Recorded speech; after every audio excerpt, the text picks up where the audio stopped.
오늘 우리가 읽은 이 본문의 배경은 이렇습니다. 이스라엘 백성들이 430년 동안의 애굽 종살이를 끝내고 하나님께서 약속하신 가나안 땅을 향하여 전진하게 됩니다. 그런데 얼마 못 가서 홍해를 만나게 되죠. 이스라엘 백성들이 사면 초가의 상황 속에서 모세를 또 하나님을 원망하기 시작하죠. 그러나 하나님의 사람 모세는 너희는 두려워하지 말고 가만히 서서 여호와께서 오늘날 너희에게 행하시는 구원을 보라 선포하죠. 그리고 하나님 앞에 기도하기 시작할 때 하나님께서는 홍해를 가르시고 이스라엘 백성들이 안전하게 홍해를 건너게 하시고 뒤따라오던 애굽 백성들의 애굽 군대는 다 수장되는 그런 놀라운 역사가 일어나게 되죠. 그때 그 감격을 모세가 노래를 지어서 후손들에게 남기게 되는데 바로 그것이 우리가 읽은 본문 앞에 15장 1절부터 18절의 내용입니다.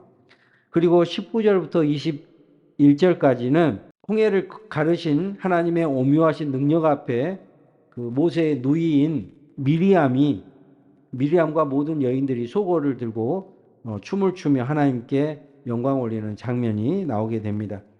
이렇게 하나님의 놀라우신 인도하심 속에서 이제 계속 그 전진을 해서 수르 광야라는 곳에 도착하게 됩니다.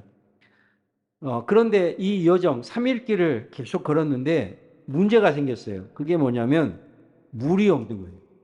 여러분 이스라엘 백성들이 그 당시에 출애굽한 백성들이 수가 얼마나 됐다 그랬어요? 거의 한 200만 명에 이르지 않았습니까?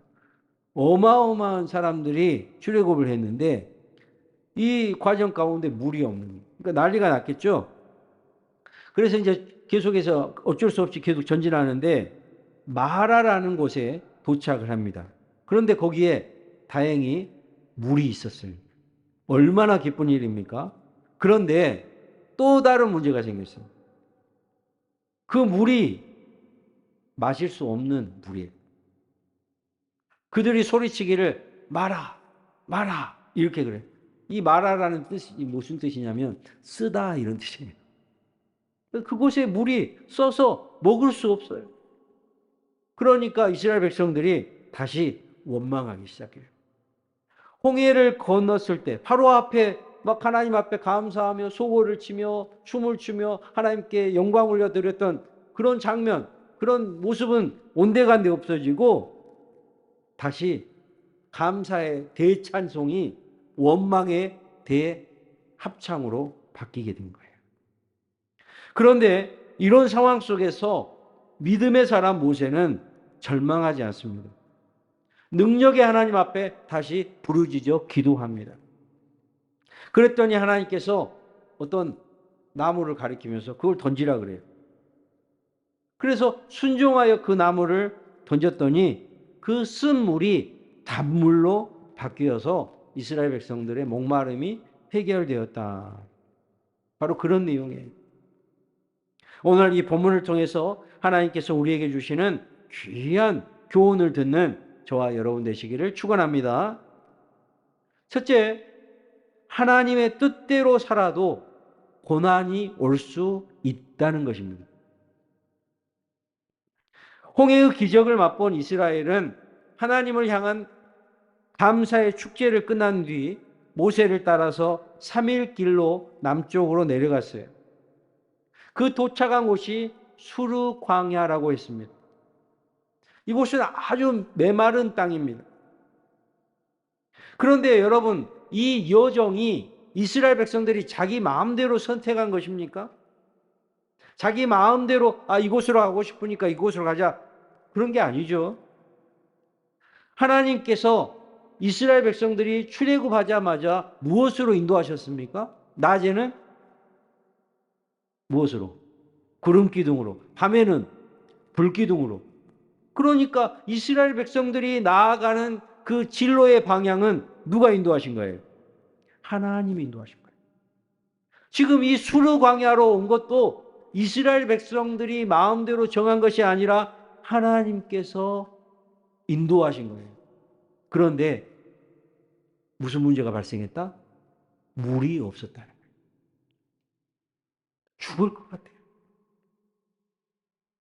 여러분, 우리가 어떤 때는 하나님의 말씀대로 살고 하나님의 지시대로 가는데도 먹을 것이 없고 마실 것이 없고 도대체 되는 일이 없을 때가 있어요. 이럴 때 많은 사람들이 신앙을 포기하고 하나님을 원망하기 시작해요. 어떤 사람은요, 교회 다니기 시작하니까, 예수 믿기 시작하니까 되는 일이 없다. 사업도 안 되고 사고도 나고, 아 그러니까 믿어서는 안 되겠다. 그래서 막 절로 가고 뭐 다른 종교를 믿고 그런 사람들이 있어요. 이 사람들이 도착한 곳이 어디입니까? 마라라는 곳이야. 그런데 물은 있어요. 얼마나 그 갈증이 심했겠어요? 앞다투어 물을 마시기 시작하는데 소리를 지릅니다. 마라, 마라. 써서 못 먹겠다. 물을 보고도 못 먹으니 얼마나 기가 찹니까? 오히려 물이 없는 것보다 고통이 더 클지도 몰라요. 여러분, 이 마라의 쓴 물은 오늘날 광야 같은 인생길을 걸어가면서 만나게 되는 우리 인생의 문제일 수 있어요. 고통들, 슬픔들. 바로 우리가 인생길에서 경험하는 수많은 문제들이 바로 이 마라입니다. 그런데 여러분, 우리가 하나님의 인도하심을 받아서 인생을 가더라도 이런 인생의 쓴 물을 만날 수 있다는 것입니다. 개인의 문제 없는 사람 있습니까? 가정의 문제 없는 사람 있습니까?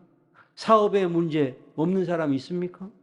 물질의 문제, 인간관계의 문제, 내 마음속에 미움, 원한, 절망, 좌절, 가정환경, 열등감. 여러분, 이런 고통들 우리 인생에 쓴 물, 마라라고 할 수 있습니다. 우리는 하나님 뜻대로 인도함을 받아서 가기만 하면 만사, 형통, 장애물이 없을 것이라고 생각을 해요. 물론 그 말씀 맞아요.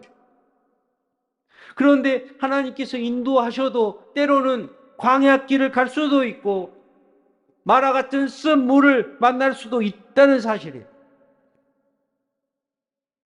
여러분, 요셉의 생애를 보세요. 그는 하나님의 섭리를 이루는 도구가 되었고 인간적으로 보면 애굽 나라의 총리라는 위대한 자리에 올라간 사람이에요. 그의 생애는 분명 하나님의 인도하심이 있었습니다. 그런데 그의 인생 우리가 잘 알지 않습니까? 처음부터 그랬나요?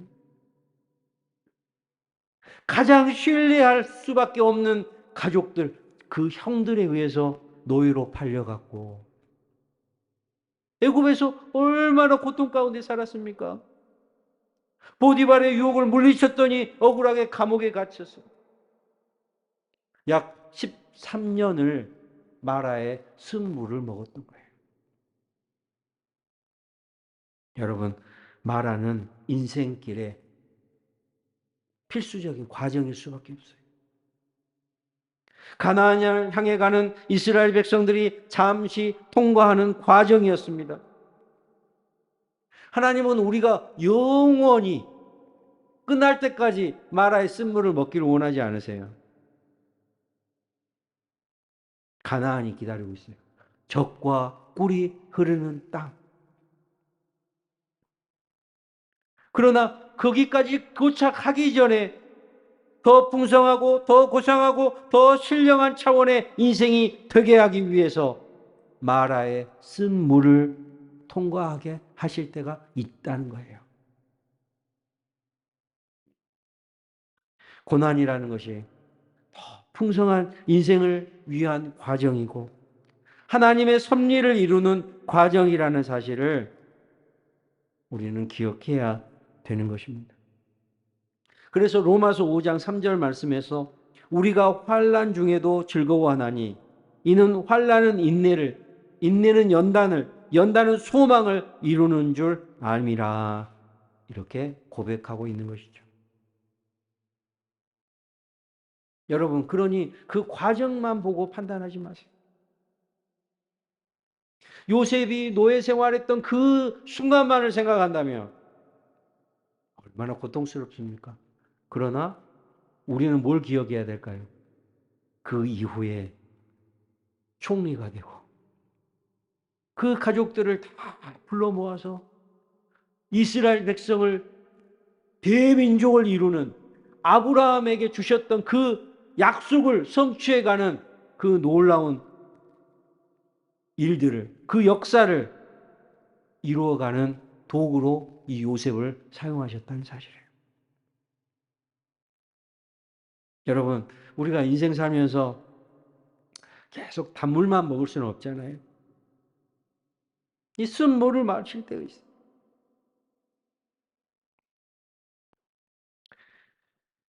사자성어 중에 고진감래라는 말이 있지 않습니까? 고진감래. 고생 끝에 낙이 온다. 제가 항암할 때 제 미각을 잃어버렸어요. 맛을 못 느껴요. 그 단맛을 못 느끼고 또 짠맛도 못 느껴요. 설탕을 먹어도 쓴맛이 나요. 또 소금을 먹어도 짠 것이 아니라 쓴맛을 느껴요. 그러니까 모든 음식을 먹어도 쓴맛이 나요. 굉장히 고통스러워요. 음식 먹는 맛이 없어요. 여러분, 식도락이라고 하는 것, 우리 인간이 살아가는데 아주 중요한 즐거움 아니겠습니까? 그래서 식도락이라는 말, 즐거울 낙자를 쓰는 것 아니겠어요? 그런데 모든 음식이 쓴맛이 나니까 정말 고통스럽더라고요. 그러다가 이제 몇 년이 지나고 나서 맛이 조금씩 조금씩 느껴지고 지금은 상당히 회복됐어요. 단 것을 먹으면 단맛이 나고 짠 것을 먹으면 짠맛이 나요. 그러니까 음식 먹는 즐거움이 다시 회복됐어요. 더 즐거운 거예요. 여러분, 세상이 쓴 줄 알아야 하나님의 은혜가 더 단 줄 알게 될 줄 믿습니다. 세상이 허무한 줄 알아야 하나님을 바라보게 되고 하나님의 은혜를 더 깨닫게 되는 거예요. 마라를 통과하니까 이스라엘 백성들이 어디에 도착합니까? 엘림이라는 곳에 도착해요. 바로 어마어마한 큰 오아시스, 단물이 흐르는 땅이에요. 마라를 잘 통과하니까 엘림에 도착하듯이 우리 인생의 쓴맛을 느끼게 된 이후에 하나님께서 우리에게 큰 즐거움을 허락해 주실 줄 믿습니다. 여러분, 인생길에 이 마라의 쓴물을 만나고 원망하고 불평하는 사람들이 있어요. 어거스틴은 고통과 섭리에 대해서 이렇게 말했습니다. 고통은 동일하나 고통을 당하는 사람은 동일하지 않다.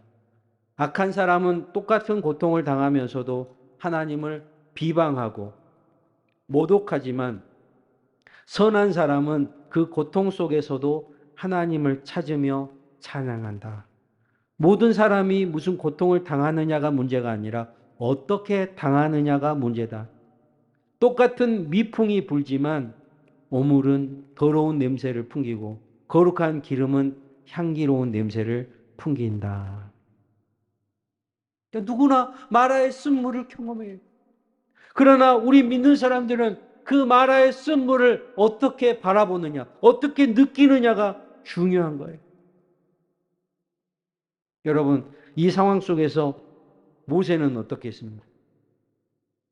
모세는 하나님 앞에 부르짖었다고 했어요. 이스라엘 백성들은 원망할 때 우리가 무엇을 마실까? 원망하고 있을 때 이 모세는 어떻게 했습니까? 하나님 앞에 부르짖었다. 그러니까 하나님께서 뭐라고 하셨어요? 25절에 보십시오. 모세가 여호와께 부르짖었더니 여호와께서 그에게 한 나무를 가리키시니 그가 물에 던지니 물이 달게 되었더라 하실 때 그랬죠. 할렐루야. 여러분, 혹시 지금 마라에 쓴 물을 마시고 계신 분 있습니까? 두 가지 방법이 있어요. 하나는 이스라엘 백성들처럼 원망하는 사람. 두 번째는 모세처럼 하나님 앞에 부르짖어 기도하는 사람. 여러분, 올 한 해 우리가 분명 마라의 쓴물을 마실 때가 있을 거예요. 그럴 때 어떤 반응을 해야 되겠습니까? 모세처럼 부르짖어 기도하시기를 축원합니다. 간절히 소리내어 기도했다는 뜻이에요. 하나님께서는 그 부르짖음을 외면하지 않으십니다. 들으십니다. 그래서 그에게 한 나무를 가르치시니 그랬어요.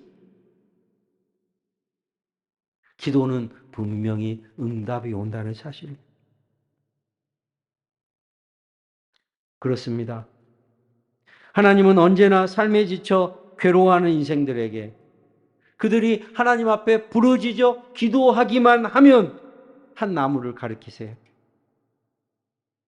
그 나무가 물을 달게 만들었어요. 여러분, 이 하나님이 지시한 나무가 무엇을 상징할까요? 바로 예수님을 상징합니다.